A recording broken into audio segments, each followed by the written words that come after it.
আল্লাহ তাআলা কুরআনুল কারীমের মধ্যে বলেন ওয়া মিনাল লাইলি ফাতাহাজ্জাদ বিহি নাফিলাতান লাকা আসা আন ইয়াবআসাকা রাব্বুকা মাকামান মাহমুদা। আল্লাহ তাআলা বলেন ওয়া মিনাল লাইলি ফাতাহাজ্জাদ বিহি নাফিলাতান লাকা, তোমরা নফল নামাজ মনে করিয়া রাত্রের কিছু অংশ তোমরা তাহাজ্জুদের নামাজ আদায় করো, অতিরিক্ত নামাজ আদায় করো। বলে যদি অতিরিক্ত নামাজ আদায় করতে পারো আসা আন ইয়াবআসাকা রাব্বুকা মাকামান মাহমুদা, এই জায়গার আসার অর্থ হইল নিশ্চিত। নিশ্চিত আল্লাহ তাআলা তোমাকে এমন একটা সম্পদ দান করবেন যেই সম্পদটা আল্লাহ তাআলা স্বয়ং আমাদের নবী জনাবে মুহাম্মদুর রাসূলুল্লাহ সাল্লাল্লাহু আলাইহি ওয়াসাল্লামকে দান করেছেন, আর কোন নবীকে আল্লাহ দান করেন নাই। ওই সম্পদটা তোমাকেই দান করবে। বলে সম্পদটা কি? আল্লাহ তাআলা বলেন মাকাম মাহমুদা, ওই সম্পদটার নাম হইল মাকামে মাহমুদ। বলে মাকামে মাহমুদ জিনিসটা কি?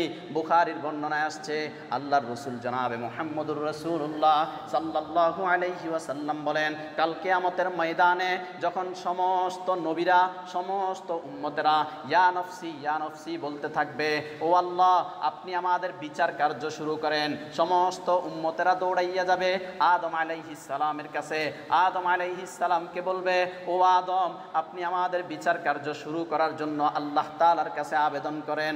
আদম আলাইহিস সালাম বলবে, আল্লাহ তাআলা যখন আমাকে সৃষ্টি করে জান্নাতে দিয়েছিলেন, আমাকে বলেছিলেন জান্নাতের মধ্যে যেখানে ইচ্ছা আপনি সেখানে উসকুন, আপনি সেখানে বসবাস করেন, কিন্তু ওয়ালা তাকরাবা হাযিহিস শাজারা, আপনি এই গাছটার নিকটে যাবেন না, আর সব জায়গায় আপনি বিচরণ করেন, যা ইচ্ছা আপনি তা খান। কিন্তু আমি আল্লাহ তাআলার হুকুম অমান্য করিয়া আমি ওই গাছটার নিকটে গেলাম, আমি অন্যায় করেছি, ভুল করেছি, আমি আল্লাহ তাআলার কাছে আজকে আবেদন করতে পারবো না। সমস্ত উম্মতেরা যাবে হযরত ইব্রাহিম আলাইহিস সালামের কাছে। ইব্রাহিম আলাইহিস সালাম বলবে আমি আল্লাহর কাছে আবেদন করতে পারবো না। সবাই দৌড়াইয়া যাবে হযরত নূহ আলাইহিস সালামের কাছে। এইভাবে একে একে সমস্ত নবীর কাছে যাবে, কিন্তু কোন নবী আল্লাহর কাছে সুপারিশ করার ক্ষমতা রাখবে না। পরবর্তীতে মূসা আলাইহিস সালামের কাছে যখন যাবে, মূসা আলাইহিস সালাম বলবে, ও সমস্ত উম্মতেরা তোমরা আর কোন নবীর কাছে যেও না, আর কোন নবীর কাছে যেও না। আজকে আল্লাহ তাআলার নিকটে কোন নবী সুপারিশ করার ক্ষমতা রাখে না, একমাত্র সুপারিশ করার ক্ষমতা রাখে আখেরি নবী জনাবে মুহাম্মদুর রাসূলুল্লাহ সাল্লাল্লাহু আলাইহি ওয়াসাল্লাম। যাও যাও তোমরা আখেরি নবীর কাছে যাও। এবার সবাই আখেরি নবীকে খোঁজার জন্য যাবে। আখেরি নবীকে যখন খোঁজার জন্য যাবে, কেউ আখেরি নবীকে দেখবে না। আমাদের উম্মতের মধ্য থেকে, অর্থাৎ উম্মতে মুহাম্মদের মধ্য থেকে একদল উম্মত তাকে দেখতে পাবেন। কোথায়? হাউজে কাউসারের নিচে, হাউজে কাউসারের পাশে তিনি সিজদারত অবস্থায় ইয়া উম্মতি ইয়া উম্মতি ইয়া উম্মতি বলে আল্লাহ তাআলার কাছে কান্না করতেছে। তখন আল্লাহ তাআলা বলবেন ও আমার হাবিব ইরফা রাসাকা, ও আমার হাবিব আপনি আপনার মাথাটাকে উপরের দিকে তুলেন, আপনি আপনার মাথাটাকে উপরের দিকে তুলেন। ইশফা, আপনি সুপারিশ করেন। মুশাফফাউন, আমি আল্লাহ আপনার সমস্ত সুপারিশ কবুল করিয়া নেব।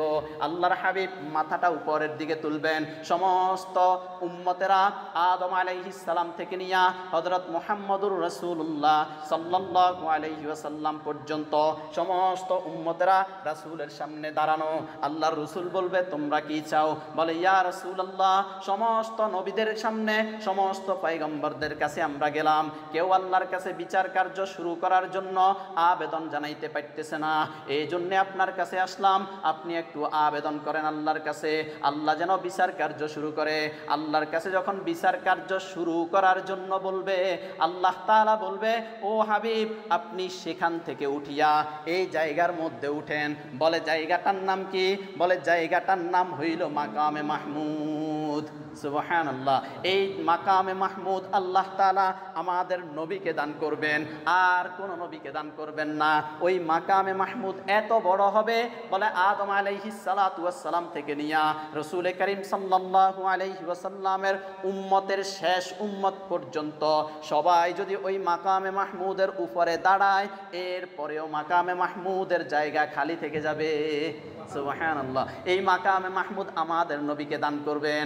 আল্লাহ তাআলা ওই কথাটা কোরআনুল কারীমের সূরা ইসরা বনি ইসরাঈলের ৭৯ নম্বর আয়াতে বলেন, ওয়া মিনাল লাইলি ফাতাহাজ্জাদ বিহি নাফিলাতাল লাকা আসা আন ইয়াবআসাকা রাব্বুকা মাকামাম মাহমুদা। ও দুনিয়ার উম্মতেরা, তোমরা রাত্রিবেলায় কিছু সময় তাহাজ্জুদের মধ্যে কাটাও। যদি তাহাজ্জুদের মধ্যে কাটাইতে পারো, আমি আল্লাহ তাআলা তোমাদেরকে মাকামে মাহমুদ দান করব। সুবহানাল্লাহ। তাহলে এই মাকামে মাহমুদ পাবেন আমাদের নবী। এরপরে যেই বান্দা রাত্রিবেলায় তাহাজ্জুদ আদায় করবে, ওই বান্দাই এই মাকামে মাহমুদের মালিক হবে। সুবহানাল্লাহ।